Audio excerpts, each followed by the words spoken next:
Hiya, it's Amanda here from Lolli Lulu Crafts and welcome to the first in our new monthly series dedicated to making male themed cards. Today's video is actually an old video that I found, but I thought it was a perfect one for our first video of the series. So this card in front of you was seen by a customer who loved it as a birthday card but wanted a bigger version, so we're going from A6 up to A5. Now the finished result is not going to be the same as the original card there, but it was just a guide for what the customer wanted. Okay, so we're now on to the colouring of our image, and for this section I've just speeded it up a little, and as always with the colouring I start off with the skin. I think this gives a good grounding so you can really see how everything works together when you start adding in the other colours for the hair and the clothes, etc. If you didn't do the skin first, I think you wouldn't really get an idea of the balance of all the colours properly. So as always, I started with a base layer of colour, just like a wash of colour, and in this case I used E00. I then added in my mid-tone of E11, just starting out with my shadowing, and then I went in for, in this case, my darkest colour for shadowing, which was E13. And then we're just adding a little ruddiness to his cheeks using our R02 and just softening that out with our E00, and then just repeating the process of those three skin tones on his hands.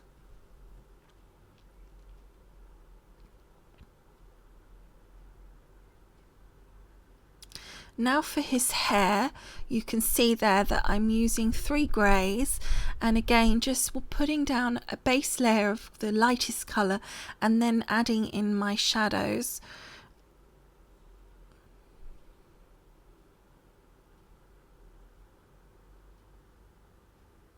Now I'm going to use the same greys on my fish, but I'm also going to add in the C1 to that as well, and that'll just add a lighter tone to give a more silvery look to our fish, and that's the first colour that I'm going to be putting down here. So again, as always, just adding a wash of the colour. Now the image being quite big, I was able to turn the pen over and use the chisel tip just to really just put that colour in real fast, and then we're going up a colour and putting in the shadowing, and then I'm going back down a colour just to blend it out. This kind of shows how things change even in a short time, because now I would probably put in a wash of my lightest colour, then go to my very darkest shadow colour and work my way down that way. Now for my fish here, what I'm going to do in a minute is I'm going to get some pure isopropyl alcohol liquid and a cloth to create some nice dimension and scaling to our fish, and I will dampen my cloth, and you will see where I sort of just tap onto the fish, and what that will do is it takes out some of the colour in the pattern of your cloth. There you can just see that, and as you leave that, that'll come up even more. So using the same greys, I'm just working on the fishing rod and then going to the rod itself using 3 tones of brown, which seems amazing really in such a small space, but it really does make a difference to the shadowing and the dimension.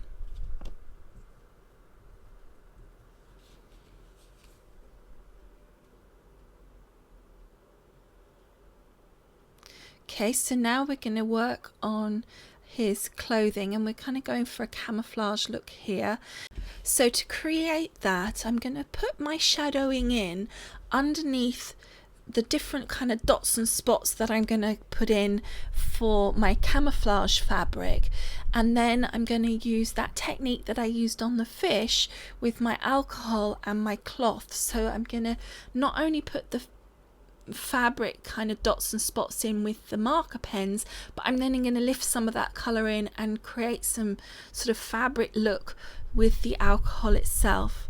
And then we're going to do exactly the same onto his little outfit as well, and this will probably be more obvious on here because you'll see here I'm putting in the actual shadowing, so the bits we need shadow on, as you can see here, so there's the shading going in. Now I'm putting in the dots and kind of the camouflage fabric itself using all the different tones. So we've got yellowy greens and greeny greens.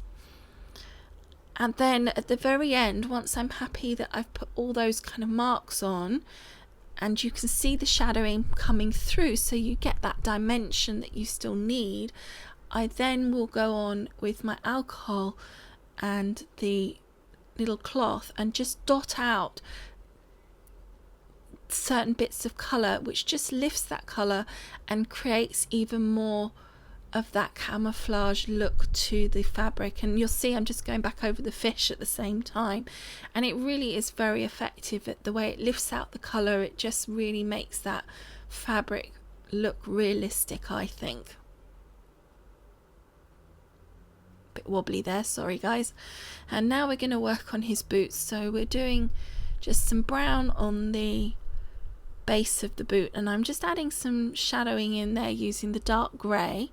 Then we're going back to the greens for the actual boot. So just making sure we're adding our highlight and then going back in and adding our shading, and then just the little tufts of grass to colour, and we will be finished with this section of the colouring. So next we are going to do our background, and we're going to airbrush that in using the Copic Airbrush system.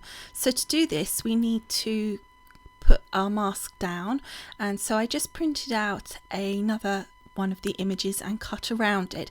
Now you cut the image very slightly smaller than that of the image that you've coloured in, just so that you don't get any white borders around where you airbrush. So you'll just sort of cut the black line away, and then it won't go onto your colour if you're colouring in, but it's just enough to stop any white. And then we're just sticking this down using my removable tape pen adhesive. So that means that it's going to just be nice and easy to pop that back off without spoiling our image when we finish with the actual airbrushing. In order to create our background, we need to first take another piece of copy paper and just gently rip across with just little ups and downs to create our mask for the difference between our grass area and our sky area. And then you can just pick a little section that you like the look of, the shape of, but don't throw away the bottom half that you've ripped off. Keep that because you're going to need that later. And then just to hold that mask in place, we're just going to use a piece of that removable adhesive again. Now we're taking my Copic marker and putting it into the airbrush. Now if you want further details of exactly how this works and how you put the pen in and all the details on that, then I will put a thumbnail of the video that I did previously on how to airbrush with Copic on the blog post that corresponds with this video. So we're just starting off with G46 just to add in some darker areas. The way that this airbrush works is it sprays at a slightly different angle to what I'm used to. I actually used to teach airbrushing on nails, so the angle of this compared to a professional airbrush that's like £200 or £300 is very, very different. So that's why I picked the paper up, just to get that angle correct. Now we've moved on to YG17 just to add in a little brightness and more lush green to this. So then just one more little blast with G46 just to add a bit more shading around the feet of our image, and then we're just going to lift up our mask here and just pull that off, and you can see why I just popped that over that section. Now I'm picking up that piece that I told you not to throw away, and I'm just going to marry it up to the piece that we used for our top to mask off our sky.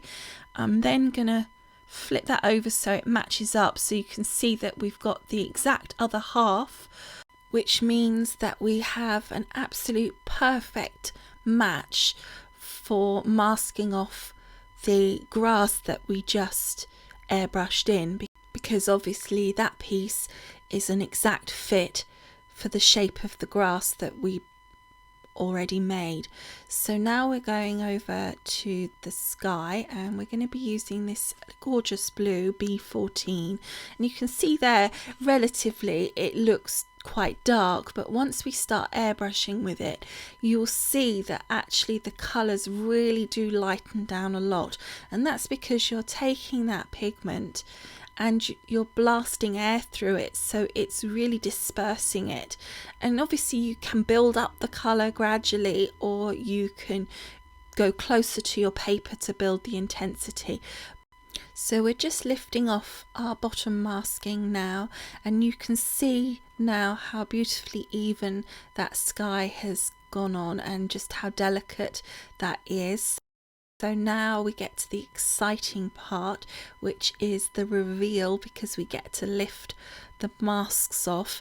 Now I might normally keep these masks, but as I didn't keep this actual digi picture, I don't have a clue what size it is, so I'm just going to chuck those pieces away.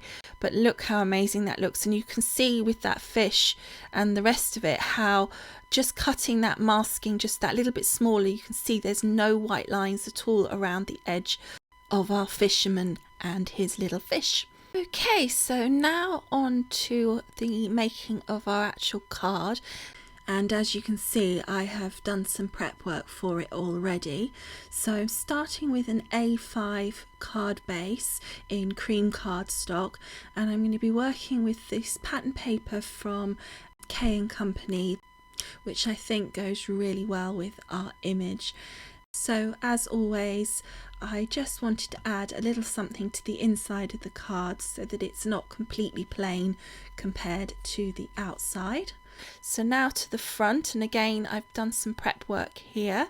So using the same pattern paper and the same green American Crafts cardstock, I'm just going to mat and layer the two big pieces and then the two smaller pieces, onto which I will mat my image. Next I have got a cute little tag which I die cut from this Spellbinders Back to Basics tag set, and again using the paper tray ink, sentiments and the bamboo memento. So before we put that down, I am just going to mat our image onto that mat and layer that we've already created, and I think that looks really nice. I think it brings it all together really well. And then I'm going to take my pin flare glue gel, and I'm not actually creating any massive height, it's just a little bit of height, but really, as you can see, just tiny little bobs. And then I'm going to pop that down, making sure my card's the right way up, because how many times do you put something down and then realise you've put it to the wrong way, so you've got an upside down card. So now back to our tag, and we're just going to first of all attach that cute little twine bow, and I'm just going to use my tape pen, but you could use a little glue dot, anything, a little bit of Cosmic Shimmer would work really well, and it's just a cute little bow, and just to add that extra little feature and to look as if it's knotted through the hole there. And then just adding some of my pin flare, and you saw it's just a little bit thicker than our image because we want it to sit just slightly above our image. Next I want to add some washi tape. I just wanted to make this look a little bit more rustic, and I just thought it just added just a little bit of something different and just a little bit more rusticy, vintagey. I don't know, it just sort of, I felt it really worked. I really liked it. So I don't know what this washi tape is. It's just something that was in my stash, but I thought the colours worked really well. I liked the one piece at an angle and then the other two straight, but kind of not evenly positioned. And again, I think that just adds that kind of rustic, vintagey look to it. And then there's the front of our card, and I really like this card and I really like how it turned out, and so did my customer, so that's all good. I think it all worked together, and I think it's a nice image, a nice card with a fun but still very masculine and rustic feel to it. So I hope you've liked it too. I hope you've enjoyed making this card with me. So see you again soon. Thanks for watching, and bye for now. Bye.